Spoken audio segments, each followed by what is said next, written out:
Welcome back to another episode of the Bourbon Lens with your hosts, Jake and Scott. In this week's episode, we head to downtown Louisville, Kentucky to the Evan Williams Experience to catch up with two great gentlemen, Adam Edwards and Bernie Lubbers, who know all things about bottled and bond whiskey. So that's what we're going to talk about today, especially what Heaven Hill does with that in particular. So sit back and buckle into the latest episode of the Bourbon Lens. Adam, Bernie, thanks for having us. And Adam, thanks for being here for the third time with the third brand. So stay in one place for one time, why don't you? You got it. You got it. Yeah, thanks for having us. Good to be here.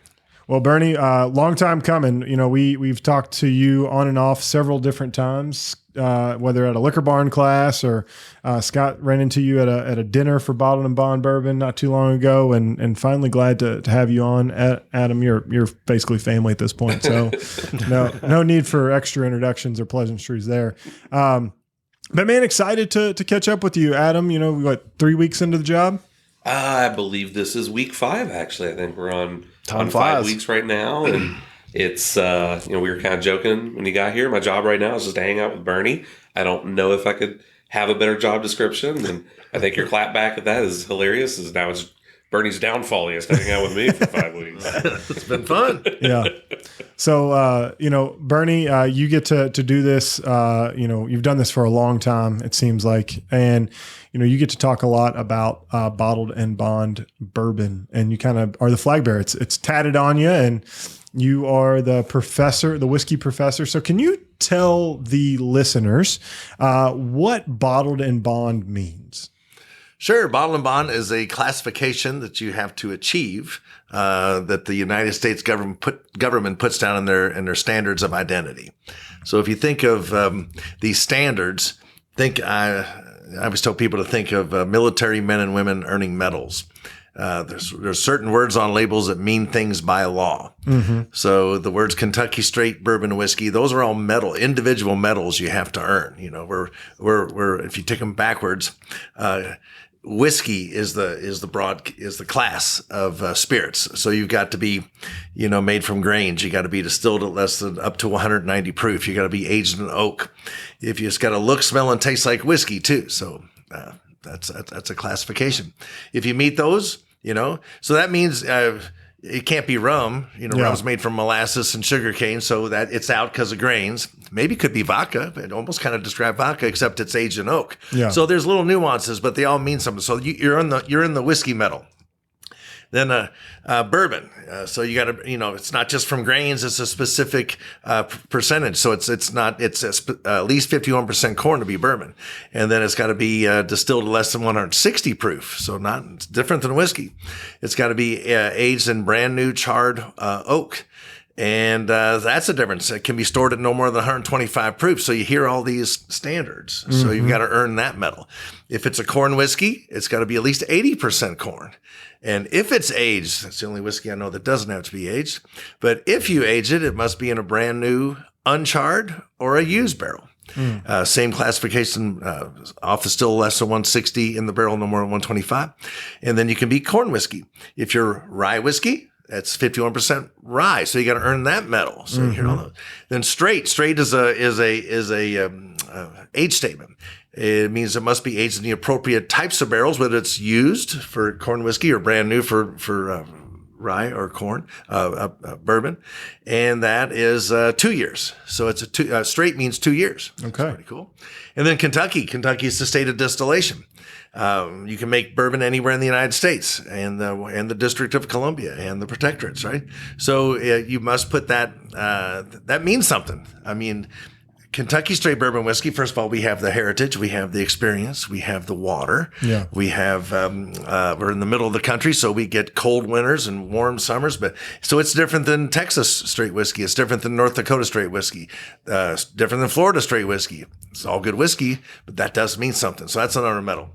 But if it says bottle and bond on it, not only does it have to pass all those, it has to individually, and then it has to pass another set of standards. So to be bottled and bond, it must be from one distillery, from one class of materials. It has to come from the same distilling season, which is a 6-month period. The first half of the year is the spring, and the second half of the year is the fall season. So it's a finite number of barrels you can make in a 6-month period. So that shrinks you down to a more thin air. Then it must be stored for not just 2 years, but 4 years. Yeah. In the appropriate types of containers. So it's a higher level of achievement. Must be reduced in proof to exactly 100 degrees of proof. I forgot to tell you that whiskey is 80 proof or higher. Right? But Bottle and Bond's exactly 100 proof, not 99, not 101, not 99.9, but exactly 100, which is also a proof gallon. That's what the government cares about, is their taxes. Right? And then it must bear the real name of the distillery or the trade name. So it can still be confusing. But to clear that up, you also must put your distilled spirits plant number that the federal government assigns you. And so a DSP stands for distilled spirits plant. Then we're in Kentucky, so it's DSP-KY. And at Heaven Hill, we're number 1 because we're the best. It just happens to be our number. Yeah. Mr. Bernheim's number. And then if you bottle it at a separate plant, it must be even put on there. So that's DSP-KY31, our bottling plant, and where our new distillery is going to be the Heaven Hill Springs. So hear all those? Yeah. So I call Bottle and Bond the Green Beret or the Navy SEAL of spirits. It's got all. It's got all the medals. Why wouldn't you want every single Bottle and Bond? If you're going to start your bourbon collection or your bunker, just go out and buy every Bottle and Bond and then branch out from there. If you're going to start a whiskey bar, buy every Bottle and Bond and branch out from there. If you don't have those, and Bottle and Bond are the rarest and most restricted spirits on planet Earth. Yeah. Period. Stop. Yeah. So, it sounds like a sales pitch, but I wholeheartedly agree. I mean, it can be used in a variety of different ways, right? From a craft distillation, it means we've gotten here. For you all, it's to carry on legacy heritage of all the brands that you all own and create. And so I think it has different meanings and purposes for a variety of different people. And we've said it for a long period of time. A lot of people are all after the give me the burn off your face proof of whiskey, but there's something about 100 proof bourbon or 100 proof rye whiskey that allows you to kind of see that true spirit from start to finish that we both really enjoy. Sure. Yeah, absolutely. It is the preferred class. Bottle and Bond is the preferred spirits of your cocktail bars from around the world. Mm-hmm. It's a high enough proof that it pokes its head through, and it's not overproofed because it complements the ingredients of whatever cocktail. So if I'm going to make a Manhattan, and I make one with Rittenhouse rye and one with Evan Williams Bottle and Bond, they're both made with the same 3 ingredients: corn, rye, and barley. Both aged for 4 years, right? Mm-hmm. Both 100 proof.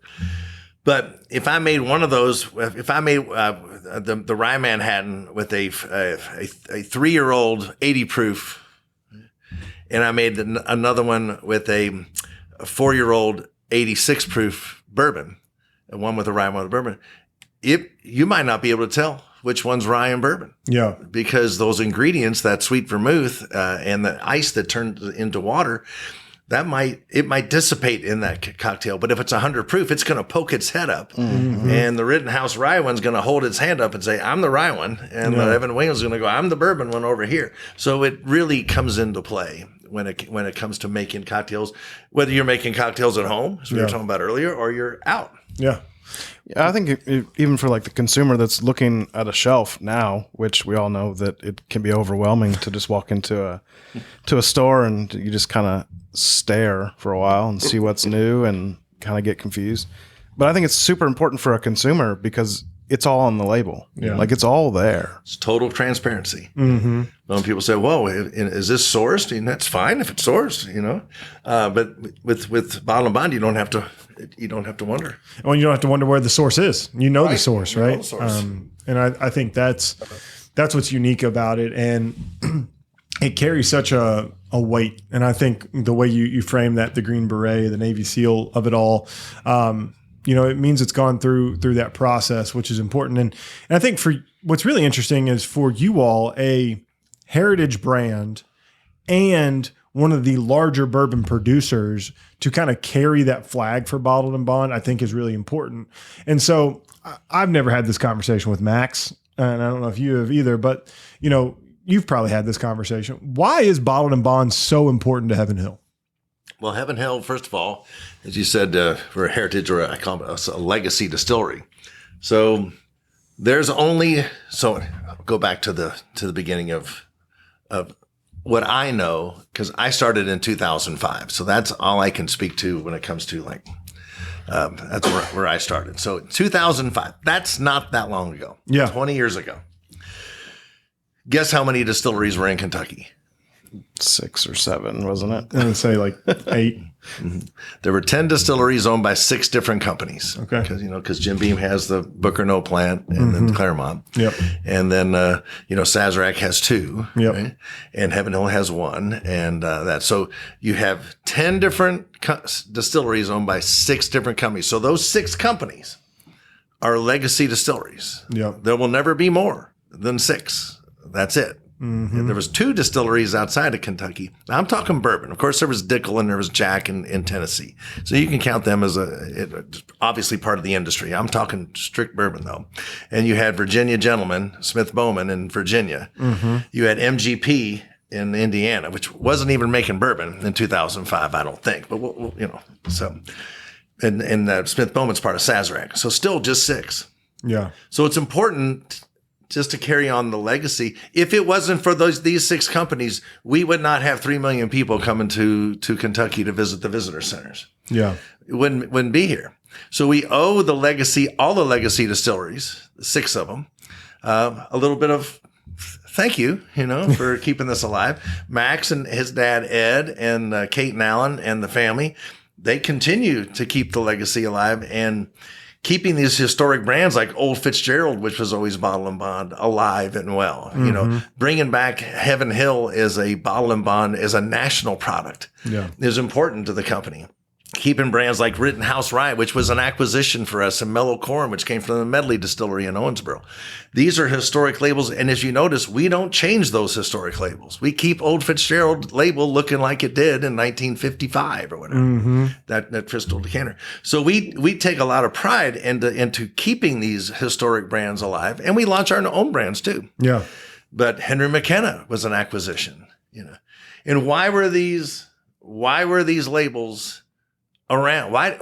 How do we get a hold of those? Who's going to let those gems go?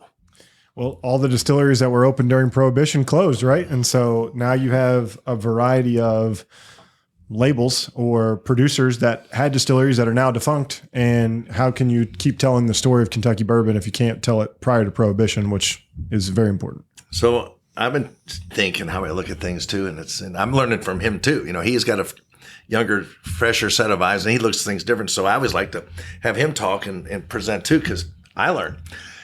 But I've been talking about after Prohibition was over, why was bottle and bond so important right when it came back after Prohibition?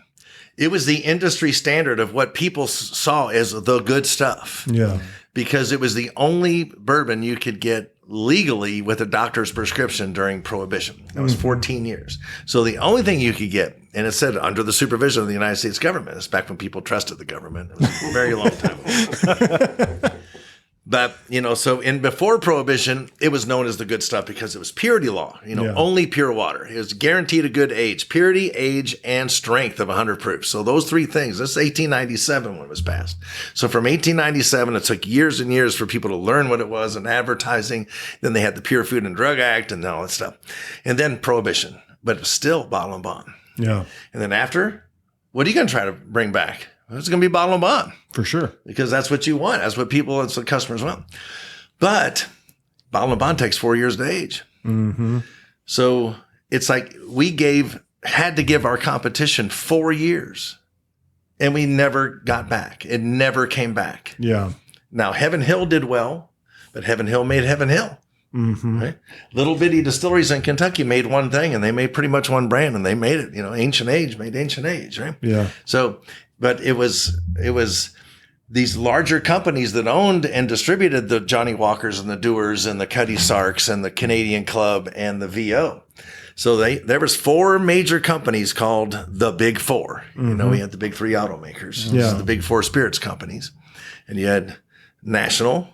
And that was Old Crow, Old Grandad, Old Overholt, all the olds. Yeah. Things like that. And then you had Canadian Club, which was Hiram Walker. So Hiram Walker.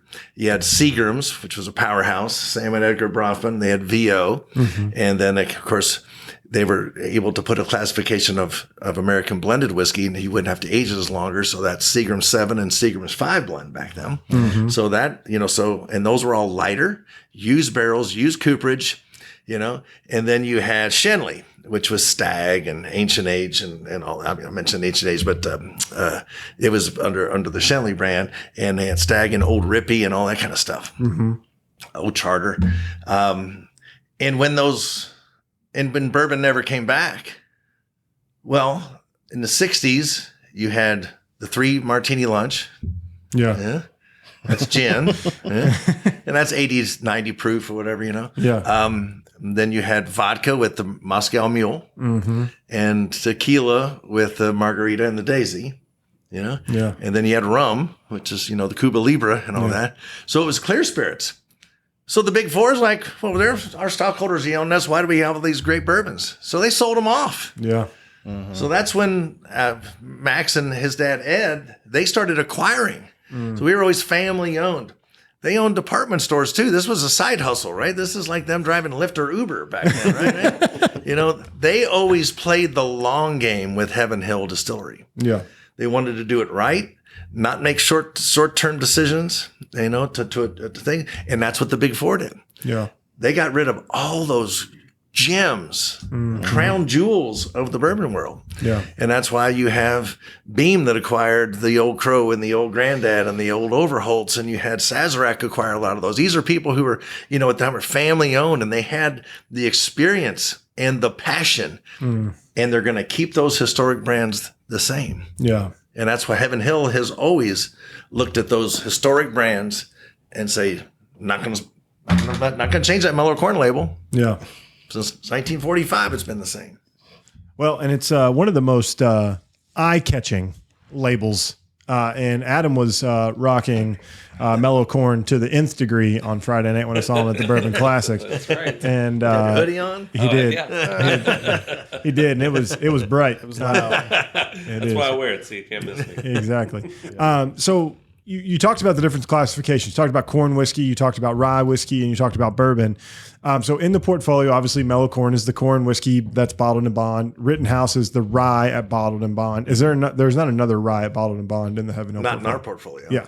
And then obviously there's a slew of bourbons. Old Fitzgerald maybe get the most hype and press because it's a beautiful decanter. And then you have Evan Williams White Label. Let's see how far I can go. You got JTS Brown, JW Dant.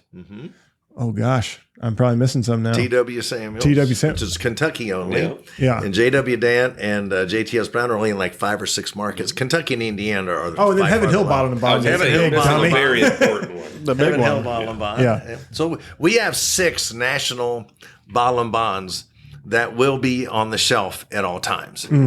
So that's not counting the JTS Brown. So you just mentioned Mellow Corn, Rittenhouse Rye, Evan Williams. Then you have Heaven Hill Bottle and Bond, Old Fitzgerald Bottle and Bond, and Henry McKenna Bottle and Henry Bond. McKenna. So those 6 are, and people have noticed, like, oh, I guess Henry McKenna's not selling as good. I'm seeing it on my shelf all the time. And I'm like, yeah, we increased our capacity. We put 4 new fermenters in 12 years ago. Yeah. So we're just now seeing that the fruits of that. The catch-up. That's how long it takes, That's how large companies that are stockholder held don't make those kinds of decisions, right? They sell stuff off, get rid of this, cut this. We stay with it. That's the difference between a family-owned company and a stockholder held. Doesn't mean they're doing bad things. That's just the pressure they have for their business model. Yeah. They have advantages that we don't, because we're family owned, and who wouldn't want to work for Diageo, the world's largest spirits company based out of London, England, and work in the marketing department there and the brand team? That would be awesome to live in London, right? Yeah. And how are we going to lure people here to Bardstown and Louisville? And do we get the same? We get the same candidates? Yeah. No, but we get passionate candidates and people who want to be in this industry a long time. And I've seen in other companies, you get brand managers come and go. We've had our same brand manager since I've been here, and she's been here 20 years. Yeah. So it's really a difference and really cool. There's no good or there's no better. Yeah. But it's just a difference. For sure. Yeah. I mean, you kind of forget about them. I don't think I've ever seen a T.W. Samuels Bottled and Bond.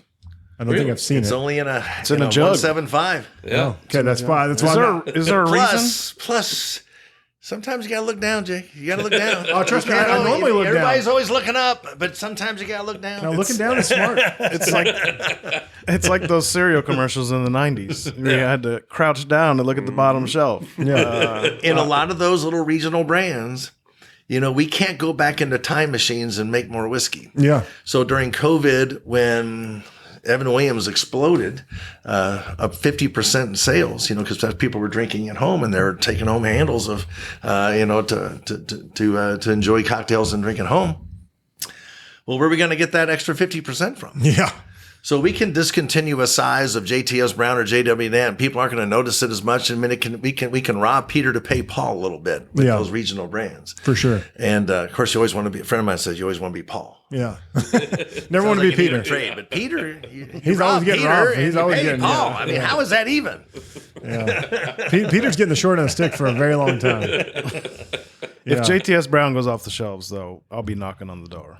I don't think that's going to happen. I will say that to Scott's, infinite wisdom, he met Max at an event a couple years ago, and he did pitch. I'll let you say it, but I saw it happening live and in action. I could see Scott just really pitching this idea. And what idea did you pitch to Max? Well, we were just talking about like bringing back brands and like making a big to do about it. And I was like, one brand that's prime for this is JTS Brown. Like, not that I want to get rid of the $15 bottle, but like maybe do a special edition bottling of JTS Brown, a special age statement or something like that. And I just told him that, and he's like, you know what?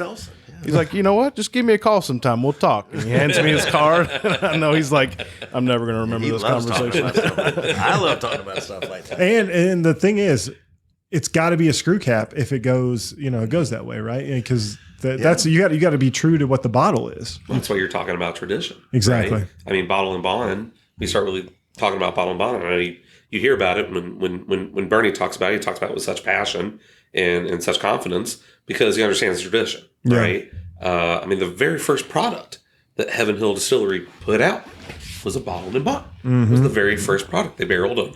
Let's see if I remember this. Was it December 13th, 1935, right? That's it. Friday the 13th. Serial number one. Right?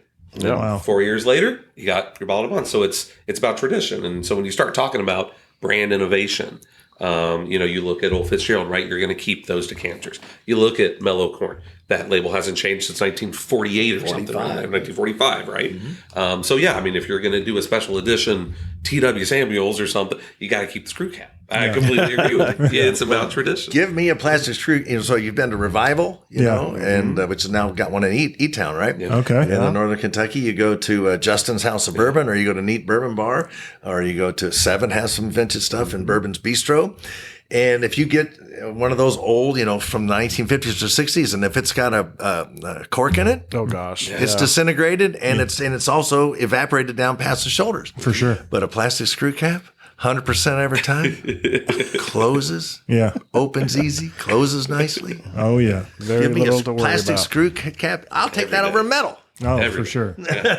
Well, so you talk about that. My aunt, my wife's aunt, she had a Old Fitz Prime, like 12-year, like from the 80s. Nice. Yeah. And I went to pick it up, and it sat in the back of this cabinet. I'm like, that shouldn't be here because that bottle's stupid expensive. I pick it up, and no one had touched it. I think it sat there for probably 10 years. I pick it up, and the cork just dust. I didn't even unscrew it. It just shaking the bottle a little bit turned the cork to dust because they didn't keep the cork damp. It was a damn shame because then I tried to try it, and I was like, it just tastes like cork. Yeah, you got to filter it through some gym socks or something. Get the cork out of there. The cleanest gym. It's the cleanest gym socks, Ones only. Yeah, cheesecloth might be better than gym socks, but I don't have cheesecloth, so gym socks it is. No, so that's great. But you talked about innovation in this space. We were joking about JTS Brown, but you all are continuing to innovate, and you're one of the brands in the bottled and bond lineup that continues to be loud is the Old Fitzgerald. And there was some breaking news at BourbonCon. Someone got us to see a picture, and it spreads like wildfire. And so, can you tell people a little bit about what's going to happen with in a line extension with Old Fitzgerald? Yeah, so we have the Decanter series, which came out 6 years ago, something like that. People know these things better than I do because things come and go. Time flies. We have a lot of things. So, but that was supposed to go 5 years. Mm-hmm. So two expressions a year, spring and the fall, just like to educate people too, and to say, look, it's got to be a spring season and a fall season. So, and then there was also a VVS, which was from the visitor center only. It was only a few of those. That's when we have a very few number of barrels. Mm-hmm. So you can't even get that product out to all the stores in Kentucky. So we usually just do that a visitor center thing. So that's 30 or 40 barrels. That's not enough to get around. But we had the Decanter series supposed to go because there were double-digit age statements for the most part, and then that's all we had in our inventory. But then Max Shapiro goes, "Wait a minute, this has been very successful, and I don't want it to go away." And then so we're going to keep it because we found out that people love the 8 and the 9-year-old too. Yeah. It didn't have to be a double-digit as long as we. Tawny Godey and Chris Briney in our sensory department, they're amazing, and we have the luxury of 2.1 million barrels. Yeah. So that's how we can find those really great tasting barrels from certain floors and certain areas that we know from our experience. And that's also how we can have JTS Brown and JW Danton, TW Samuels, and Evan Williams Bottled and Bond, all 4 years old, all from the same distillate. Yeah. But we can make some taste a little bit different because they come from different parts of the rick house, and there's subtle differences in there. So we found out that people like those. And then we went, with the success of Heaven Hill Bottle and Bond 7-year-old. Yeah. What if we had an Old Fitzgerald to match that? Yeah. And so that's how that came up to be. Well, I mean, it's brilliant. Sign me up for 7-year-old weeded Bottle and Bond bourbon. I mean, it doesn't take and don't forget this to kind of piggyback off when you were talking about cocktails earlier with these 100 proofers, right? Well, not even just with cocktails. I mean, think about how the bourbon tasting space has exploded. Yeah. Right. 30 years ago, it was all about doing wine tastings.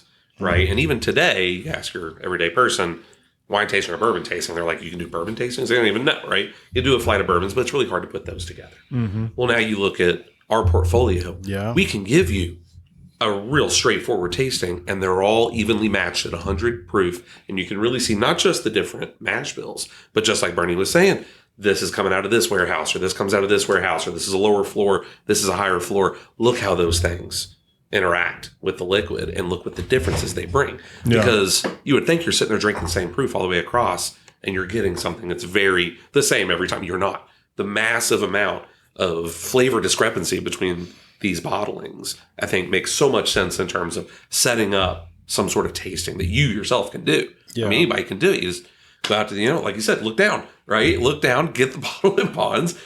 More and more places we're seeing are having bottled and bond sections. Yeah.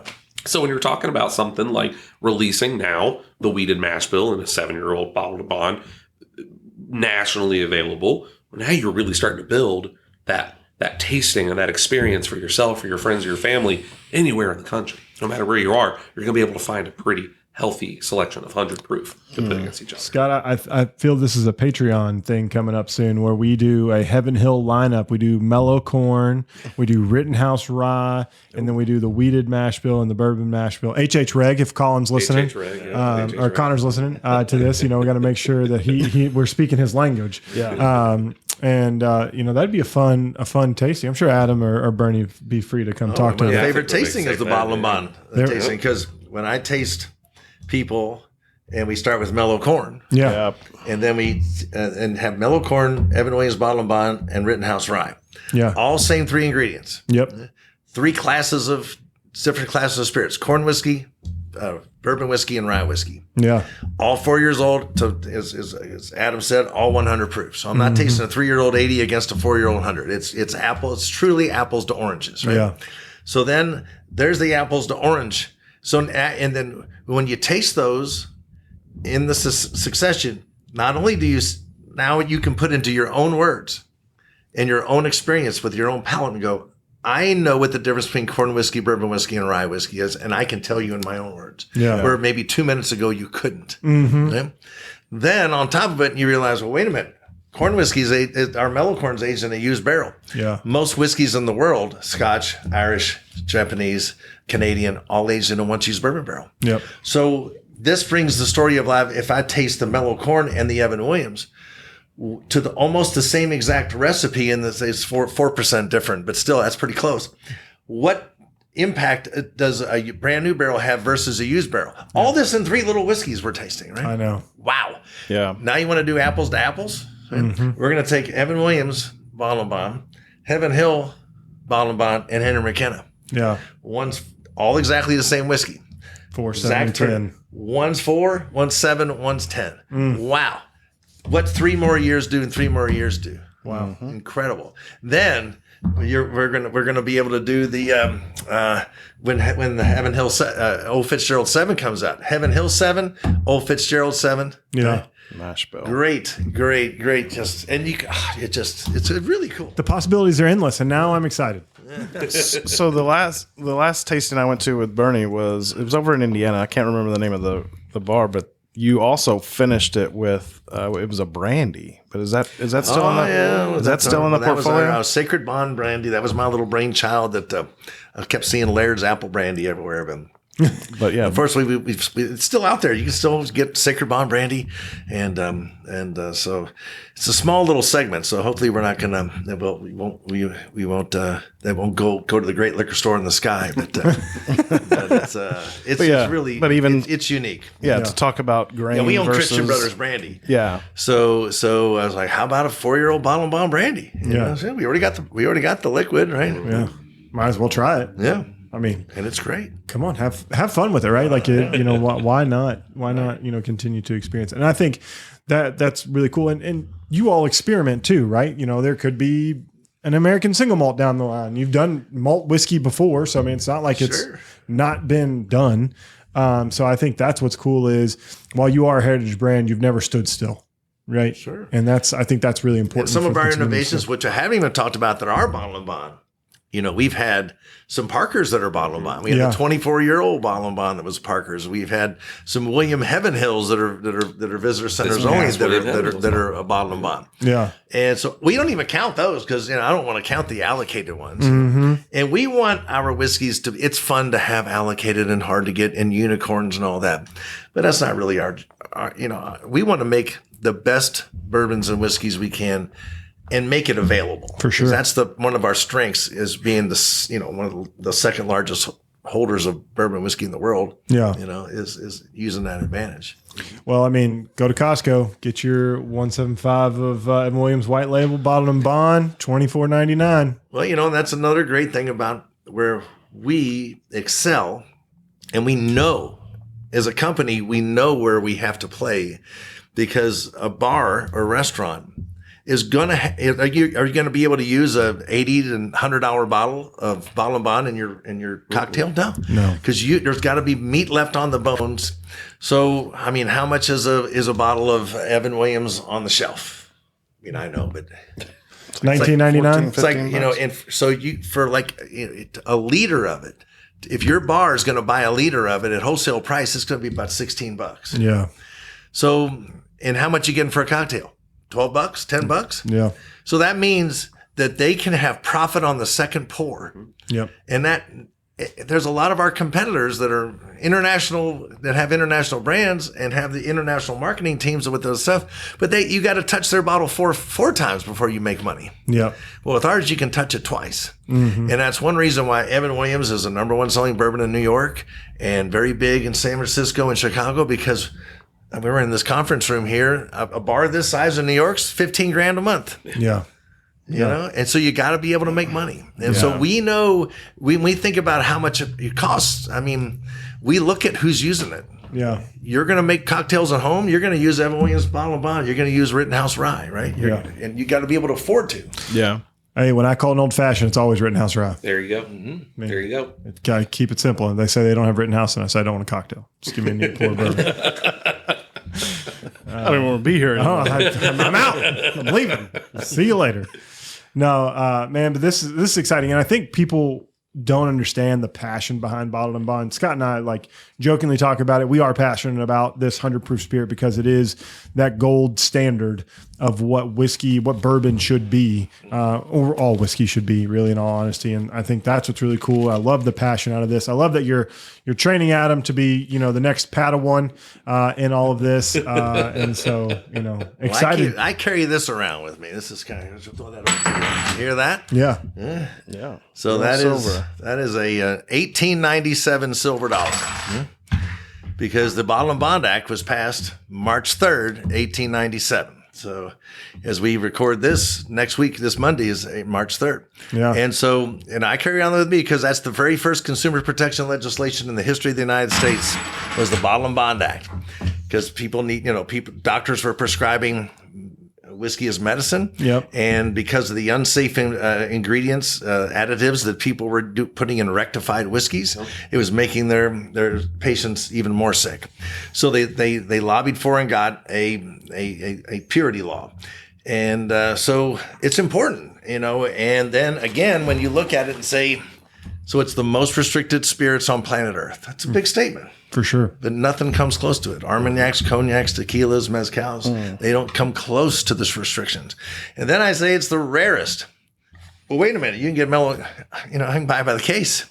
I can buy Evan Williams and Rittenhouse Rye, and now even Heaven Hill 7. How is it rare if I can get it every day? Hey, rare's rare. Yeah. So again, I'm going to go back to 2005. 10 distilleries owned by 6 different companies. Today, there's in Kentucky over 100. Outside of Kentucky, there's not just 2, or if you want to count 4 with Jack and Dickel, there's 2,600. Mm-hmm. If everybody makes 4 different labels, and even small distilleries like Wilderness Trail and New Riff and Hard Truth and all that, they have more than 3 or 4. Yeah. Let's just give it 4. That means there's over 10,000 labels of American whiskey on the landscape. There's only around 100 total Bottled and Bonds in the world. Wow. That's rare. Out of 10,000, there's only 100. And then in any given market, there's only around 20. In Kentucky, we have about 30 because some don't make it out, like JTS Brown and Jeffs. We have a little bit more. Yeah. So there's out of 10,000 of something, there's only 20 of something. And we got 6 of them. We're a third of the entire thing, if you want to look at it that way. So that's an advantage that we have over our competitors. Yeah. And we have great competitors. So for sure. It's fun. It's fun to compete and be the underdog a little bit, right? Yeah. Man, now I just want to go drink 100 proof whiskey.